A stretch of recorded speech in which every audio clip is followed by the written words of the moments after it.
5টায় ঘুম থেকে উঠলাম, এখন বাজছে 5:30। Good morning, channel. আমার মধ্যে এনার্জি 1% নেই, বাট আমি এনার্জি দিয়ে ব্লগটা স্টার্ট করছি। যা তা অবস্থা, বিভৎস ঠান্ডা এখানে, মানে হাত ফাত জমে যাচ্ছে।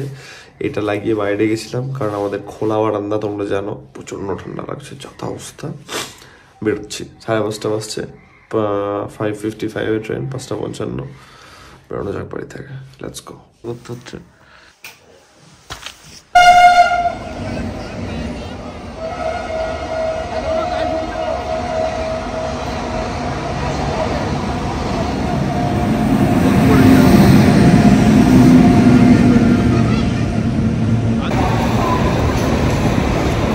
অ্যাজ ইউজুয়াল লেট, তার কারণ হচ্ছে হাওড়ার আউটারে দাঁড় করিয়ে দিয়েছিল। বাড়ি ঢুকলাম কিছুক্ষণ আগে, বাড়ি ঢুকে এখন রান্না বান্না নিয়ে বসে আছি।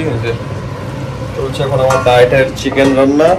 ওদিকে ডাল রেডি হয়ে গেছে, ভাত রেডি হয়ে আছে, স্নান করব। দিদি একটু আগে কাজ করে গেল, ফ্রেশন আপ হয়ে বসবো।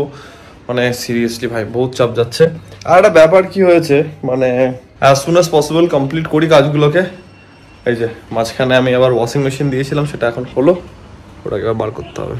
বাপ রে, ফাইনালি লাঞ্চ আমার রেডি, একদম ডায়েটের খাবার। আমি ভাই তাড়াতাড়ি খাই, আমার পেটের অবস্থা টাইট হয়ে গেছে, যা খিদে পেয়েছে আমার।